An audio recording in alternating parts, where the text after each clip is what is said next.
Hi, I'm Stephen Budden. So I wanted to talk a little bit about how to enrich your sexual life.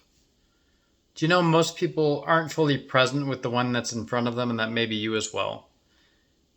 This is because of the trauma we store throughout our body.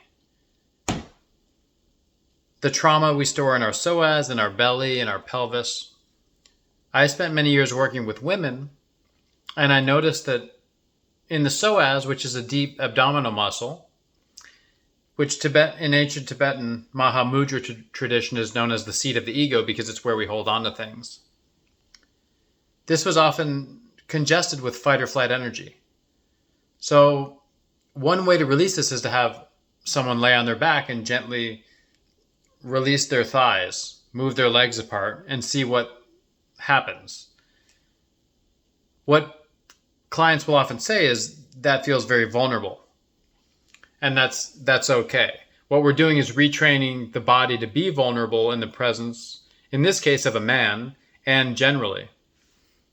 You can see how if you've made love and these muscles were all contracted, there's a lack of awareness in that part of the body.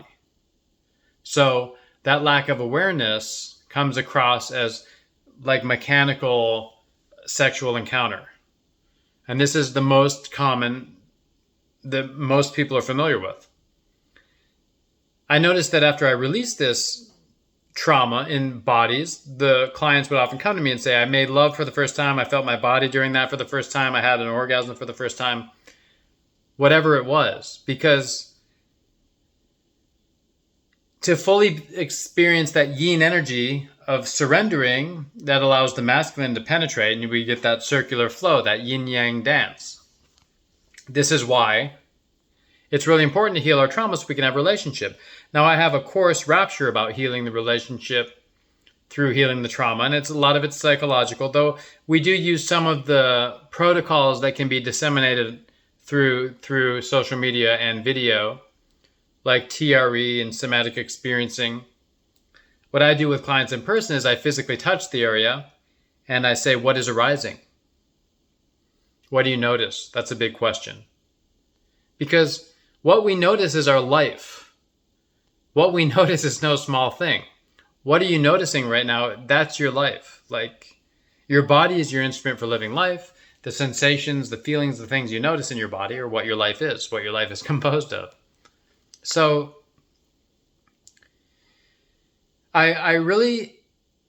it pains me to know that most people cannot have relationship at all. They're having a relationship with themselves. They're looking at their partner and they're seeing their father or their mother. And in some case, psychologically, that's how it's designed, perhaps. However, you can reach a level of healing where you can look at your partner and see your partner, perhaps for the first time. And you can make love and feel that connection, perhaps for the first time. These are the most beautiful experiences in life. Now, I want to distinguish here personality from essence. The personality are the things we learn, the things that we build around us so that we can get by in the world, the things that make sense logically so that we can move from point A to point B in the world, so we can navigate the world as a sort of identity role. Personality, in contrast with the essence, is the piece of us that we're born with, that this personality kind of envelopes. And my favorite conversations, my favorite interactions with individuals, with partners, with friends, are the ones where the essence can surface. This conversation, it just feels different. It's two souls intermingling. It takes a little bit of time to get there. If you're having a difficulty with a person, invite their essence to the surface. How do you do that? Well, you look at them as though they're a person. You look at them without judgment. You ask them questions about what really is interesting to them. You notice the thing they're screaming for you to notice. So someone walks in with their carefully chosen shoes, and most people aren't noticing that. If you notice that, that comes through as authentic and genuine. And it's also, we're always doing things that are a cry for something to be noticed. So if you can notice that, you can fill that void. You can give them something that they couldn't receive from their parent or their lover or their partner or their friend or whoever, from the world. You're giving them an opportunity to surface, to come alive. Isn't that interesting that we're the ones that can bring the world to life? Why are we waiting for something to bring us alive? It's always one question or one gesture of love that sparks another person to come online. Now, this is not entirely altruistic, because when someone comes online, you come online. Do you ever notice when someone starts crying and feeling, you start crying and feeling? Because aliveness is contagious and vitality is a revolutionary act. So the way to have better relationships is to become more vital and to bring that vitality into the equation, to heal our trauma, to love ourselves and our path, to be actually curious and compassionate with the one that's in front of us. Because as soon as they walk in the room, as soon as they sit down, we've painted so many pictures about them that we can't even see them. Let's say we put them in a box and all we see is the box, etc. They are not the person you think they are. You are not the person you think you are. They are not the person they think they are. You are not the person they think you are. It's getting confusing. It's just, how do you just show up with someone and let them be themselves? And that's the beauty and the potentiality of love. Someone was asking me how I would meet women when I was dating, and I would just say, hey, I would reach out to them as a human without this intention. And I'd do that a few times, and one would come back with some like interest, some curiosity, and then we'd start some sort of conversation. It's not like a hack, it's not like a magic trick. However, it does involve some psychological principles, like don't lean in too far. Don't like try to make the sale before you've built the trust, etc. Because that's not even why you're here. You don't want to get in a relationship just to be in one. You want to be in a relationship where two essences are allowed to dance. And so that starts with an equation of two essences being able to dance. If you initiate the relationship on dissembling and falsehood, then that's what you get the whole way through. You can't con your way into something profound and spiritual and beautiful. Now, I'm using the word spiritual lightly. It's okay if you think everything is spiritual or nothing is spiritual. I would use the caveat of, like, a relationship is not a failure until it meets a few criteria. A lot of people think any relationship that doesn't last forever is a failure. I don't want to go through another failed relationship, another relationship that doesn't last forever. You know, a relationship that lasts forever is a failure if you're stuck in it and it doesn't allow you to grow. If it's a safety move that's not courageous, that is a failure, and it did last forever. Relationships are designed for a finite amount of time, and I think the only failure is like not realizing that. So, how do you be in a relationship fully?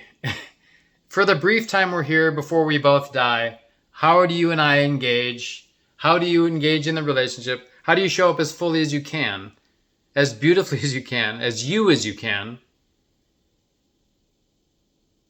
And one of the ways you do it is by releasing some of this trauma. Trauma is a misunderstood word. We were like implanted with some of it from birth. The birth experience is very unnatural and inhuman in my experience, in general, in the hospital birth. There are all kinds of natural schools of birth, which I think are empowering and lessen trauma.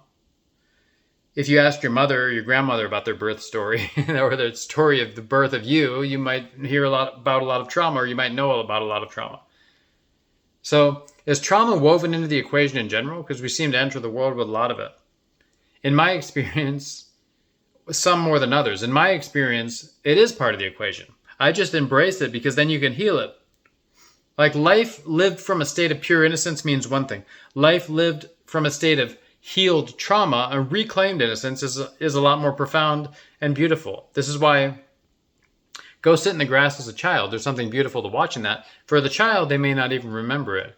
Go sit in the grass as an elderly person, reflecting fondly upon your life and watching the child in the grass. And like, that's one of the best experiences of your life. You're totally fulfilled because you've earned that.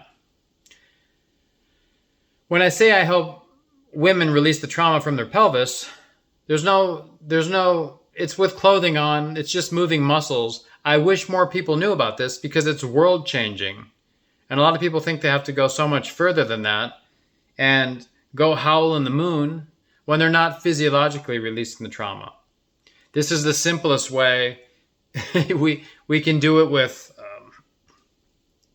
any number of facilitators. So what I want you to just start to think about is, are you loving from your essence right now? Are you making this decision out of love or fear?